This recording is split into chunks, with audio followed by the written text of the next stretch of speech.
Hello everyone, welcome back to Ajith movie motives YouTube channel. నేను ఈ వీడియోలో రీసెంట్గా తమిళ్లో రిలీజ్ అయిన కిస్ అనే మూవీని ఎక్స్ప్లెయిన్ చేయబోతున్నాను.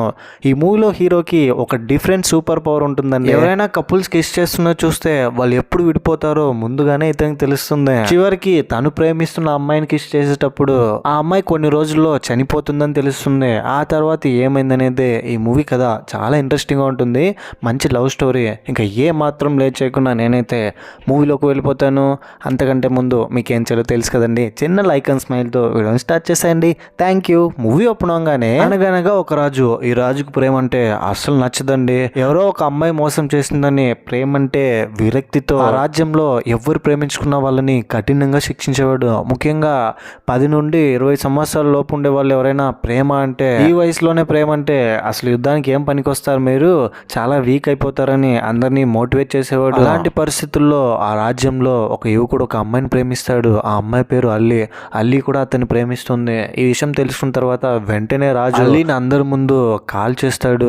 కాల్స్తూ ఉంటే ప్రేమిస్తున్న అతను కూడా వెళ్ళి నిప్పుల్లో అతను కూడా దూరి చనిపోతూ, ఒకరోజు మీ ఇంటికి ఒక ప్రేమ వస్తుంది, కానీ ఆ ప్రేమ కోసం జన్మ జన్మలకి కష్టపడుతూనే ఉండాలి, ఎప్పటికీ ఆ ప్రేమ మాత్రం నీకు దక్కదని శాపం పెడతాడు. ఈ కథంతా మన విజయ్ సేతుపతి గారు వాయిస్ ఓవర్ రూపంలో చెప్తాడు. కట్ చేస్తే మూవీలో మన హీరో నెల్సన్ వాళ్ళ అమ్మా నాన్నతో కలిసి చాలా హ్యాపీగా ఉంటాడు. నెల్సన్కి ఒక తమ్ముడు ఉంటాడు. మ్యూజిక్ డైరెక్టర్ అవ్వాలనేదే నెల్సన్ యొక్క గోల్. ప్రేమకు చాలా దూరంగా ఉంటాడు నెల్సన్. చిన్నప్పటి నుంచే ప్రేమిస్తే వీక్ అయిపోతామని, అవతల వాళ్ళ ఫీలింగ్స్కి బలైపోతామంటూ ప్రేమ అంటే కొద్దిగా నెగ్లెక్ట్ చేస్తూ దూరంగా ఉంటాడు. అలాంటి టైంలో నెల్సన్ వాళ్ళ నాన్న ఇంకొక ఆవిడతో కలిసి ఉండడం చూసి వాళ్ళ అమ్మతో ఈ విషయం చెప్పి డివోర్స్ తీసిస్తాడు ఇద్దరికి. నెల్సన్ వాళ్ళ నాన్న ఎంత నచ్చ చెప్పడానికి ట్రై చేసినా కూడా నెల్సన్ వినిపించుకోవట్లేదు. నువ్వు మాకు మా అమ్మకి మోసం చేసావు, ఇలాంటి వాడితో మేము ఇంకా కలిసి ఉన్నామని. నెల్సన్ ఒకరోజు కాలేజ్లో మ్యూజిక్ పర్ఫామ్ చేస్తుంటే నెల్సన్ దగ్గరికి ఒక అమ్మాయి వచ్చి ప్రపోజ్ చేస్తుంది. ఆ అమ్మాయి ప్రపోజ్ చేయడంతో ఆ అమ్మాయిని అవమానపరిచి రిజెక్ట్ చేసి పంపిస్తాడు. ఏదో ఒక రోజు నువ్వు కూడా ఎవరో ఒక అమ్మాయి కోసం ఏడుస్తావు, అప్పుడు తెలుస్తుంది ప్రేమ అంటే ఏంటో అని. నేను బాధపడినట్టు నువ్వు కూడా బాధపడతావని శాపం వదిలి వెళ్తుంది. ఇంకోవైపు ఒక బిచ్చగాడు సముద్రం ఒడ్డున చెత్త ఏరుతూ ఉంటే ఒక బుక్ కనిపిస్తుంది. ఆ బుక్ను తీసుకొస్తాడు, ఒక ప్లేస్ లో పడేస్తాడు. సరిగ్గా అదే ప్లేస్ లో ఉన్న మూవీలో మన హీరోయిన్ ప్రియా చూసి ఆ బుక్ను తీసుకెళ్లి, బుక్ మీద నెల్సన్ అనే పేరు ఉండడంతో అక్కడే కొంత దూరంలో ఉన్న నెల్సన్ దగ్గరికి వెళ్ళి ఎక్స్క్యూజ్ మీ, యువర్ బుక్ అని ఇస్తుంది. జోరున వర్షంలో ఫస్ట్ టైం నెల్సన్ ప్రియాని చూడంగానే love at first sight. Priya నచ్చేస్తుంది అతనికి. ఏమండి, బుక్ మీద నా పేరైతే ఉంది కానీ బుక్ నాది కాదని అంటే అప్పటికే వర్షం ఎక్కువ పడుతూ ఉండడం వల్ల ప్రియా అక్కడ నుంచి వచ్చేస్తుంది. ఇంకా బుక్ తీసుకొని నెల్సన్ ఇంటికి వెళ్తూ ఉంటే లిఫ్ట్ లో నెల్సన్ వాళ్ళ తమ్ముడు ఒక అమ్మాయిని కిస్ చేస్తూ ఉంటాడు. ఇదంతా చూసి నెక్స్ట్ డే ఆ అమ్మాయితో ఒకడు వచ్చి గొడవ పడతాడు తన తమ్ముడితో కూడా అని. ఒక విజువల్ గా అతనికి తెలుస్తున్నట్టు మొత్తం వీళ్ళిద్దరు ఎలా విడిపోతారో ఫ్రేమ్ బై ఫ్రేమ్ చూపిస్తారు. తమ్ముడు చూసిన తర్వాత, అన్నయ్య దయచేసి ఈ విషయం అమ్మతో చెప్పొద్దు, చెప్తే ఇంకంతే అని మేనేజ్ చేయరా అని అంటాడు. ఆ తర్వాత నెల్సన్ ఇంట్లోకి వెళ్ళి అమ్మతో చెప్పకుండా వీళ్ళిద్దరూ నెక్స్ట్ డే విడిపోతారని కూడా చెప్పడు, ఎందుకంటే తమ్ముడు కదా ఫీల్ అవుతాడని. నెక్స్ట్ డే అతను కనిపించినట్టుగానే నెల్సన్ వాళ్ళ తమ్ముడితో కొంతమంది వచ్చి గొడవ పడుతున్నారు అతను ప్రేమిస్తున్న అమ్మాయి కోసం. వెంటనే నెల్సన్ వెళ్ళి అతని మాస్ అని క్లాస్ చూపించి వాళ్ళతో ఫైట్ చేసి వాళ్ళ తమ్ముడిని కాపాడుతాడు. ఒరే, ఇలాంటి అమ్మాయికి నువ్వు దూరంగా ఉండడమే మంచిది, నువ్వు విడిపోవడమే మంచిదనే. నెల్సన్ వాళ్ళ ఫ్రెండ్తో, అరే మావా, నేను ఎవరైనా కిస్ చేయడం చూస్తే వాళ్ళు ఎలా విడిపోతారో నాకు ముందుగానే తెలుస్తోందిరా అని బీచ్ ఒడ్డున కూర్చొని ఇదంతా చెప్తుంటే వాళ్ళ ఫ్రెండ్ నమ్మడు. ఊరుకోరా, నీకేంటి ఇలాంటి ఒక సూపర్ పవర్ ఉందంటే నేను నమ్మలా, ఒకసారి ఆ కపుల్స్ని చూడు, వాళ్ళని చూస్తే నీకేమైనా అనిపిస్తుందా అంటే, అవును మావా, ఇప్పుడైతే వాళ్ళిద్దరూ బాగానే ప్రేమించుకుంటున్నారు కానీ ఆ అమ్మాయి వాళ్ళ ఇంట్లో అబ్బాయిని యాక్సెప్ట్ చేయరు, ఆ అమ్మాయి వేరొక పెళ్లి చేసుకుంటుందని నాకు అనిపిస్తోంది అని చెప్తాడు. దాంతో ఇద్దరు కలిసి నెల్సన్ కున్న ఈ ప్రాబ్లం గురించి డిస్కస్ చేయడానికి ఒక సైక్రాటిస్ట్ దగ్గరికి వెళ్తాడు. అతని పేరు అప్పారావు. వీళ్ళిద్దరిని చూసి, అంటే నువ్వు ఎవరైనా కిస్ చేస్తుంటే చూస్తే ఒక విజువల్ కనిపిస్తుంది, ఆ విజువల్లో ఎలా విడిపోతారో కూడా తెలుస్తుంది, ఇదేదో విచిత్రంగా ఉంది, నా ఇన్నేళ్ల సర్వీస్లో ఇలాంటి ప్రాబ్లం ఎక్కడా చూడలేదు, ఎప్పటి నుంచి నీకు ఈ ప్రాబ్లం ఉందని, ఈ ప్రాబ్లం సొల్యూషన్ నువ్వే కనిపెట్టాలని చెప్తాడు. ఇంతకుముందు హీరోయిన్ ప్రియా ఒక బుక్ ఇచ్చిండు కదా, ఆ బుక్ని తీసుకెళ్లి పడేద్దామన్నా కూడా మళ్ళీ నెల్సన్ దగ్గరికి వస్తుంది ఆ బుక్. చివరికి సముద్రంలో తీసుకెళ్లి తీసుకెళ్లి పడేసినా కూడా వెనకకి నెల్సన్ దగ్గరికి వచ్చేస్తుంది ఆ బుక్. ఏంటా అని మళ్ళీ సైక్రాటిస్ట్ దగ్గరికి వెళ్తే అతను ఒక స్వామీజీ దగ్గరికి తీసుకెళ్తాడు. స్వామీజీ ఆ బుక్ని చూసి నెల్సన్ కండిషన్ చూసి ఈ ప్రపంచంలో ఏది ఊరికే జరగదు, ప్రతిదానికి ఒక పర్పస్ ఉంటుంది. ఈ బుక్ని ఎవరైతే నీకు ఇచ్చారో తిరిగి వాళ్ళ దగ్గరికి తీసుకెళ్ళిచ్చే, అప్పుడు నీ ప్రాబ్లంకి సొల్యూషన్ దొరుకుతుందని నెల్సన్కి చెప్పడంతో నెల్సన్ బుక్ ఇచ్చిన ప్రియా కోసం చాలా వెతుకుతాడు. ఫైనలీ ఒకరోజు సూపర్ మార్కెట్లో చాక్లెట్ కొంటూ ఉంటే ప్రియాని చూసి తను ఒక డ్యాన్స్ స్కూల్ టీచర్ అని తెలుసుకుని ఆల్రెడీ ఆ అమ్మాయితో ప్రేమలో పడింటాడు కదా నెల్సన్. ఇప్పుడు ఆ అమ్మాయి దగ్గరికి ఎలాగైనా ఆ బుక్ను చేర్చాలని అండ్ ఆ అమ్మాయిని ఇంప్రెస్ చేయాలని క్లాస్లో జాయిన్ అవుతాడు. డ్యాన్స్ క్లాస్లో వెళ్ళిన రోజే ప్రియాకి ఒక అతను ప్రపోజ్ చేస్తాడు, క్లాస్లో ఉన్న ఒక అతను. కానీ ఆ అమ్మాయి అందరి ముందు రిజెక్ట్ చేయకుండా పర్సనల్గా తీసుకెళ్ళి అందరి ముందు నేను నిన్ను రిజెక్ట్ చేస్తే నువ్వు ఎక్కడ ఫీల్ అవుతావేమో అని అప్పుడు ఓకే చెప్పాను, నీకు నాకు సెట్ అవ్వదు, లవ్ అంటే ఒక మ్యాజిక్, అది ఎవరి మీద అయితే వాళ్ళ మీద రాదు అని చెప్తుంది. నాకు నీ మీద ఎలాంటి ఫీలింగ్స్ లేదని అతనితో చెప్తుంటే అతను పాపం ఏడుస్తూ అక్కడి నుంచి వెళ్ళిపోతాడు. నెక్స్ట్ డే నుంచి డ్యాన్స్ క్లాస్కి నెల్సన్ కూడా వెళ్తాడు. నెల్సన్ చూడంగానే రమ్య కూడా కొద్దిగా ఇంట్రెస్ట్ చూపించి స్పెషల్గా కేర్ తీసుకొని మరి డ్యాన్స్ నేర్పిస్తుంది. ఇద్దరి మధ్య ఒక మంచి బాండ్ బిల్డ్ అవుతుంది. ఇద్దరు ఒకరికొకరు దగ్గర అవుతారు. ఒకరోజు కెఫేలో నెల్సన్ ప్రియాని ఇంతకు ముందు నన్ను ఎక్కడైనా చూసావా నువ్వు అని అంటే నేనెప్పుడు నేను చూడలేదు, డ్యాన్స్ క్లాస్లోనే ఫస్ట్ టైం చూసానని చెప్తుంది.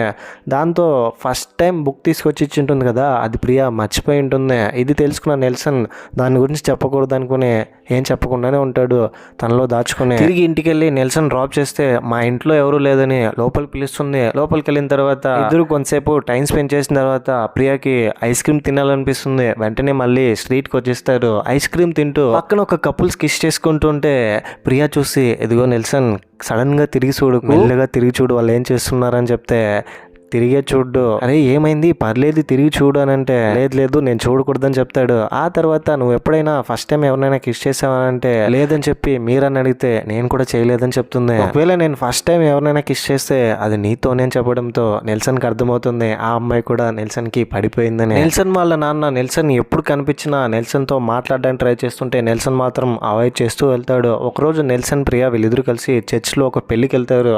ఆ పెళ్లి ఎవరిదంటే ఇంతకుముందు నెల్సన్కి ఒక అమ్మాయి ప్రపోజ్ చేసి ఉంటుంది కదా కాలేజ్లో ఉన్నప్పుడు, ఆ అమ్మాయిదే.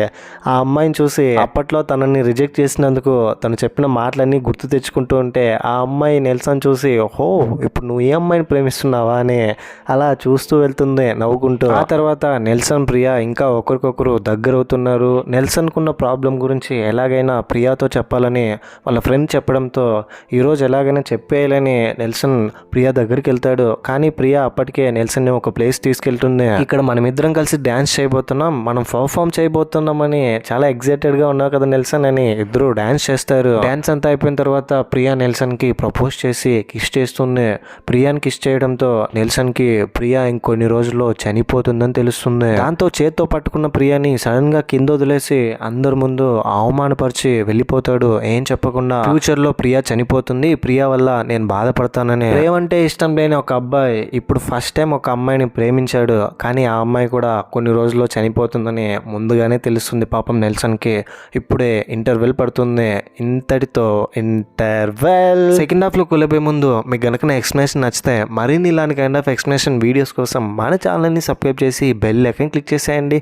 Thank you. సెకండ్ హాఫ్ అప్పుడంగానే నెల్సన్ దగ్గర ఒక బుక్ ఉంటుంది కదా, సైక్రాటిస్ట్ అండ్ నెల్సన్ వాళ్ళ ఫ్రెండ్ వీళ్ళందరూ కలిసి ఆ బుక్లో ఉన్న మ్యాటర్ని చదివి తంజావూరులో ఈ బుక్కి సంబంధించిన వాళ్ళు ఉన్నట్టున్నారు, వాళ్ళని వెళ్ళి కలుస్తామనంటే ఫైనలీ అక్కడికి వెళ్ళి ఒక పర్సన్ కలుస్తాడు. అతను ఆ బుక్ని చూసి అందులో ఉన్న ఆ రాజు కథ చెప్తాడు. మూవీ మొదట్లో మనం చూసాం కదా, ఆ కథ బుక్లో ఉంటుంది. ఇదంతా విని సైక్రాటిస్ట్ సార్ ఏంటి సార్ ఇది, మా వాడికి కథ ఉన్న పుస్తకం దొరికింది ఏంటంటే ఇంతకుముందు మనం విన్న కథలో రాజ్యంలో రాజుకి ప్రేమ అంటే అస్సలు పడదు కదా, కొద్ది రోజుల తర్వాత ఒక రాణితో ప్రేమలో పడతాడు. ప్రేమ అంటే ఇంత బాగుంటుందా, ఇందులో ఇంత పెయిన్ ఉంటుందని అతను ఫీల్ అయ్యి చివరికి ఆ ప్రేమ వల్ల రాజ్యాన్నే వదిలేసుకొని ఈ బుక్ రాసింటాడు. తను ప్రేమించిన అమ్మాయి చనిపోవడంతో ఇంతకుముందు ఒక అబ్బాయి శాపం వదిలి చనిపోయి ఉంటాడు కదా ప్రేమ జంటును విడగొట్టినందుకు, అందుకనే ఎన్ని జన్మెత్తినా కూడా నేను ఇంకా ప్రేమలో జయించలేనని ఆ బుక్ని తీసుకొని సముద్రం లోపల దిగి చనిపోయాడు అని ఉంటుంది ఆ బుక్లో.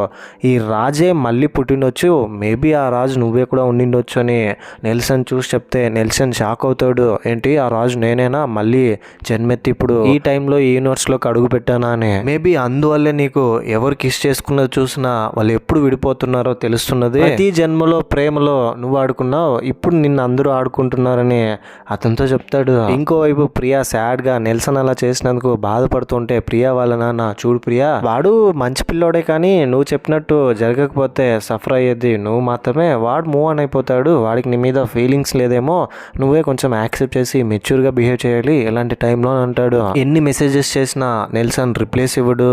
ఆ తర్వాత నేరుగా నెల్సన్ దగ్గరికే వెళ్ళి, ప్రియా అసలు ఏంటి నీ ప్రాబ్లం, నా మీద నీకు నిజంగానే ఫీలింగ్స్ లేదా లేనట్టు నటిస్తున్నావా, నాకు తెలుసు నువ్వు కూడా నన్ను లవ్ చేస్తున్నావని, చెప్పు ఎందుకు ఇదంతా చేస్తున్నావు అని అంటే, నీ మీద నాకు ఏ ఫీలింగ్స్ లేదని ప్రియా కళ్ళల్లో చూస్తే చెప్పేస్తాడు. దాంతో ప్రియా చేతులెత్తి దండం పెట్టి, ఇకపైన నన్ను ఎవరు ఇంతగా అసహించాల్సిన అవసరం లేదు, నేను నీకు లైఫ్లో కనిపించాను, నేను డిస్టర్బ్ చేయనని అక్కడి నుంచి వెళ్ళిపోతుంది. వెళ్తూ ఉంటే నెల్సన్ అతను చాలా బాధపడతాడు.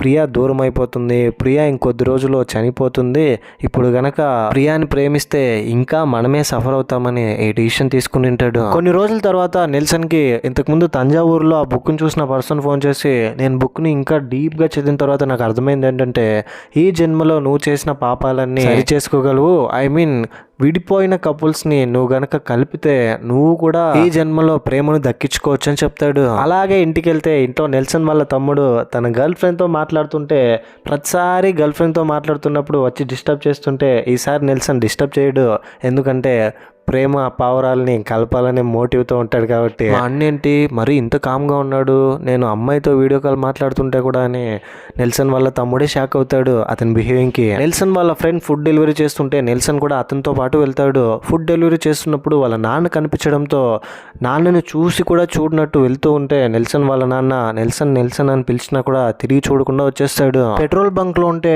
ఆటోలో ఒక చిన్న పాప ఏడుస్తుండడం చూసి ఆ పాపకేదో అపాయం ఉందని నెల్సన్ కనిపించి పాప వెనకాలే ఫాలో అవుతాడు. కట్ చేస్తే ఒక యాక్సిడెంట్లో ఒక అతనికి భయంకరమైన గాయాలు అవుతాయి. హాస్పిటల్ తీసుకెళ్తుంటే బయట ప్రియా కనిపిస్తుంది. ప్రియా వాళ్ళ నాన్నకే యాక్సిడెంట్ అయి ఉంటుంది. ఎలాగైనా ప్రియాని ఈ జన్మలోనే దక్కించుకోవాలి, దూరం చేసుకోకూడదని ప్రియాని చూసి ఎమోషనల్ అయ్యి అక్కడే ఉంటాడు. ప్రియాతో మాట్లాడడానికి ట్రై చేస్తున్నా కూడా ప్రియా కనీసం రెస్పాండ్ కూడా అవ్వట్లేదు, అంతలా హర్ట్ చేస్తుంటాడు ప్రియాని. పొద్దున్న సాయంత్రం ప్రియా వెనకాలే ఫాలో అవుతాడు, ఇంటి దగ్గరే ఉంటాడు. ఇదంతా చూసి కూడా చూడనట్టు వెళ్ళిపోతుంది ప్రియా. ఏంట్రా నువ్వు ప్రియా వద్దనుకున్నావు కదా, ఇప్పుడు మళ్ళీ ఏంట్రా వెనకాల పడుతున్నావు అని నెల్సన్ వాళ్ళ ఫ్రెండ్ అడిగితే, ఇన్ కేస్ నేను ప్రియాని ప్రేమించకపోయినా కూడా నేను చూసిందంతా నడుస్తుంది, ప్రియా చనిపోతుంది, కనీసం ప్రియా చనిపోకుండా ఆపడానికి నేనేమైనా ట్రై చేసే ఛాన్సెస్ ఉంటుంది కదా, ఒకవేళ తను చనిపోయినా కూడా అంతవరకు నేను తనతో కలిసి ఉండాలనుకుంటున్నానని చాలా బాధపడతాడు. అలాగే వీళ్ళకి తెలిసిన వాళ్ళలో ఒక జంట విడిపోతున్నారని, వేరే పెళ్లి అమ్మాయికి చేస్తున్నారని తెలుసుకొని ఏవేవో కొన్ని ప్లాన్స్ వేసి మరి ఆ అమ్మాయికి ఇష్టపడ్డ అబ్బాయితోనే పెళ్లి చేస్తాడు. పెళ్లి కొడుకుని కన్విన్స్ చేసి మరి ప్రేమించిన వాళ్ళతోనే పెళ్లి జరగాలి, ఒకవేళ నువ్వు చేసుకున్నా కూడా ఆ అమ్మాయి నీతో హ్యాపీగా ఉండదని చెప్పి. ప్రియా వాళ్ళ నాన్న మెల్లమెల్లగా రికవర్ అయిన తర్వాత మళ్ళీ డ్యాన్స్ క్లాస్లో జాయిన్ అవ్వాలి, ప్రియాకి దగ్గర అవ్వాలని క్లాస్కి వెళ్తే నెల్సన్ని జాయిన్ చేసుకోనని చెప్తాడు. దాంతో నన్నెందుకు జాయిన్ చేసుకోరు, నేనేం ఫీజు కట్టట్లేదా, ఇంతకుముందు ఇక్కడే కదా ఉన్నానని అంటే ప్రియా అక్కడికి వచ్చి కోపంతో రాకూడదంటే రాకూడదు అంతే, ఇది నా ఇష్టం అని చెప్తుంది. దాంతో ప్రియా వాళ్ళ నాన్న వచ్చి కొంచెం మెచ్యూర్గా థింక్ చేసి, ప్రియా కొంచెం ఆగు, ఇప్పుడేంటి ఆ అబ్బాయి క్లాస్లో జాయిన్ అవ్వాలి, అందరిలాగే అతన్ని కూడా చూడు, నువ్వు స్ట్రాంగ్గా ఉన్నావు కదా అంతే చాలని క్లాస్లో జాయిన్ చేయించుకుంటాడు. ఒకరోజు సూపర్ మార్కెట్లో నెల్సన్ వాళ్ళ నాన్న అఫేర్ పెట్టుకున్న ఒక ఉమెన్ ఉంటుంది కదా, తనతో కలిసి వాళ్ళ అమ్మ కలిసి ఉందని ఇద్దరిని చూసి నెల్సన్ కోపడతాడు. ఏంటమ్మా నువ్వు ఈమెతో నువ్వున్నావు, నువ్వు నాతో కూడా మాట్లాడుకుని అక్కడి నుంచి కోపంతో వెళ్ళిపోతాడు. ఆ తర్వాత మళ్ళీ నెల్సన్ ప్రియా వెంట పడుతూనే ఉంటే ప్రియాని ఇరిటేట్ చేస్తూ ఉంటే ప్రియా నెల్సన్తో, చూడు ఏంటి నీ ప్రాబ్లం, లవ్ చేయట్లేదని చెప్పేశాను కదా, అయినా నేను ప్రపోజ్ చేసినప్పుడు నువ్వు నా మీద ఎలాంటి ఫీలింగ్స్ లేదని చెప్పావు కదా, నేను దాన్ని యాక్సెప్ట్ చేసి మూవ్ ఆన్ అయిపోయాను, ఇప్పుడు ఇదంతా ఏంటని క్వశ్చన్ చేస్తే పక్కనే 2 కుక్కలు కనిపించడంతో అందులో ఒక కుక్కకి ఇంకొద్దిసేపట్లో యాక్సిడెంట్ అవుతుంది. ఇది నెల్సన్కి అర్థమయ్యి, ఇంకా నా జీవితంలో నేను చూడనని, నేను ఫారిన్ వెళ్ళిపోతున్నాను, నువ్వు కూడా నన్ను చూడలేవని కోపంతో అక్కడి నుంచి వెళ్ళిపోతుంటే ఎలాగైనా కుక్కని కాపాడాలని ప్రియాని వదిలేసి వెళ్ళి కాపాడుతాడు. లారీకి అడ్డం వెళ్తున్న కుక్కని లాక్కుని తీసుకొచ్చి, దాంతో ఆ కుక్కను వదిలేయడంతో ఇంకో వెహికల్ వచ్చి ఢీ కొడుతుంది. కుక్కకి బలంగా గాయాలవుతుంది. వెళ్ళి చూస్తే ఫుల్ రక్తం వెళ్తుంటుంది. హాస్పిటల్ తీసుకెళ్తాడు నెల్సన్. ఇంతకుముందు ఇంకో కుక్కతో కలిసి ఉంటుంది కదా, ఆ కుక్క వచ్చి ఇప్పుడు ఈ కుక్కను వెతుక్కుంటూ వచ్చి బెడ్ మీద వచ్చి కొంచుతోంది. ఇదంతా చూసి ఒకవైపు హ్యాపీగా అనిపిస్తూనే ఇంకోవైపు బాధనిస్తుంది ఇన్సిడెంట్ చూసిన తర్వాత. అలాగే నెల్సన్ ఎమోషనల్ అవుతూ ఇంటికి వెళ్తే వాళ్ళ నాన్న ఉంటాడు. సడన్ గా వాళ్ళ ఇంట్లో నాన్న చూడడంతో పక్కనే అమ్మ కూడా ఉండడంతో ఏంటమ్మా ఇది, ఏదో నాన్నకు సపోర్ట్ చేస్తున్నావు అంటే ఓకే, మళ్ళీ నాకు తెలియకుండా ఇంట్లోకి తీసుకొచ్చేసావని నెల్సన్ వాళ్ళ నాన్నని అక్కడ నుంచి పంపించడానికి ట్రై చేస్తాడు. సరిగ్గా అప్పుడే అతను ఎఫ్ఐఆర్ పెట్టుకున్న ఉమెన్ కూడా అక్కడ ఉంటుంది. నెల్సన్ వాళ్ళ అమ్మ, ఒరే మీ నాన్న తనతో కలిసి ఉండట్లేదురా, నువ్వే అనవసరంగా అపార్థం చేసుకుంటున్నావు. ఇంతకు ముందు వాళ్ళిద్దరూ ప్రేమించుకున్నారు కాలేజీలో ఉన్నప్పుడు, కానీ కొన్ని రీజన్స్ వల్ల వాళ్ళ నాన్న ఒప్పుకోకపోవడం వల్ల ఈ పెళ్లి జరగలేదు. చాలా సంవత్సరాల తర్వాత సడన్ గా ఒకరోజు ఒకరినొకరు చూసుకున్నారు హాస్పిటల్లో. అప్పుడే నువ్వు కూడా వాళ్ళని చూసి తప్పుగా అర్థం చేసుకున్నావు. తనని పెళ్లి చేసుకున్న అతను కొద్ది రోజులకే వదిలేశాడు. ఇది తెలిసిన తర్వాత నాన్న గిల్ట్గా ఫీల్ అయ్యి ఆ రోజు తనతో అలా ఉన్నాడే గానీ నువ్వు అనుకున్నట్టు వాళ్ళ మధ్య ఏం జరగలేదు. పాపం తన హెల్త్ కూడా బాగాలేదురా అని నెల్సన్తో చెప్తుంది. నెల్సన్ వాళ్ళ నాన్న, అవును నెల్సన్ ఇదే జరిగింది, నేను అప్పుడే నీతో ఈ విషయం చెప్పాలనుకున్నాను కానీ నువ్వు వినిపించుకోలేదు, చాలాసార్లు చెప్పడానికి ట్రై చేశాను కానీ నువ్వు నన్ను పట్టించుకోలేదురా అని చాలా ఎమోషనల్ అవుతాడు. దాంతో ఆమె నెల్సన్ దగ్గరికి వచ్చి, చూడు నెల్సన్, నా వల్ల మీరందరూ ఇలా ఇబ్బంది పడ్డం నాకు నచ్చలేదు, నా వల్లే ఇదంతా జరుగుతుందంటే నేను ఇక్కడ నుంచి వెళ్ళిపోతానని చెప్తుంది. అసలైన నిజం తెలుసుకుని నెల్సన్ చాలా ఎమోషనల్ అయ్యి సారీ చెప్తాడు వాళ్ళ నాన్నకి కూడా. ఆ రోజు రాత్రి ప్రియా ఒక డ్యాన్స్ కాంపిటీషన్లో పాల్గొంటుంది. ఆ డ్యాన్స్ కాంపిటీషన్లోనే ఫైర్ యాక్సిడెంట్ జరిగి అక్కడున్న వాళ్ళు చాలా మంది చనిపోతారు. ప్రియా కూడా అక్కడే చనిపోతుంది. ఇంతకుముందు నెల్సన్కి అలాగే కనిపించుంటుంది. ఇప్పుడు ఎలాగైనా ప్రియాని కాపాడాలని నెల్సన్ ఇంట్లో నుంచి స్పీడ్గా వస్తాడు. ఆ లోపే మొత్తం ఫైర్ అంతా అంటుకొని ప్రియా ఒంటరిగా ఇరుక్కుపోతుంది ఫైర్లో. ఎలాగోలాగా ప్రాణాలకు తెగించి మరీ కాపాడతాడు. కానీ ఆ ఫైర్లో నెల్సన్ కూడా ఇరుక్కుపోతాడు. ఇక నుంచి వెళ్ళిపోరా అని గట్టిగా అరుస్తూ చెప్తూ ఏడుస్తుంది ప్రియా.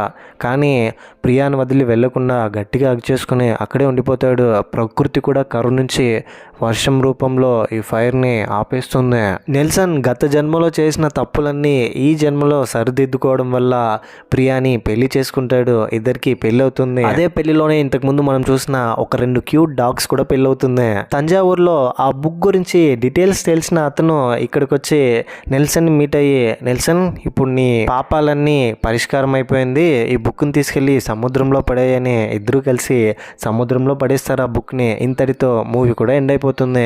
ఈ మూవీపై మీ ఒపీనియన్ ఏంటి, నా ఎక్స్ప్లెనేషన్ మీకు ఎలా అనిపించింది అనే దాన్ని జెన్యూన్గా కింద కమెంట్ బాక్స్లో తప్పకుండా నాతో షేర్ చేసుకోండి. చాలామంది ఎక్స్ప్లెనేషన్ బెటర్ చేసుకోవాలని ఫీడ్బ్యాక్ ఇస్తున్నారు. నేను ఇంప్రూవ్ చేసుకోవడానికి ట్రై చేస్తున్నానండి. ఇలాంటి కైండ్ ఆఫ్ మరిన్ని interesting movies and explanation videos కోసం మన ఛానల్ని సబ్స్క్రైబ్ చేసుకుని బెల్ ఐకాన్ క్లిక్ చేసేయండి. ఇంకో ఇలాంటి ఇంట్రెస్టింగ్ వీడియోతో మీ ముందుంటాను. అంతవరకు సేఫ్గా ఉండండి, నవ్వుతూ ఉండండి, నవ్విస్తూ ఉండండి. Thank you. జై హింద్.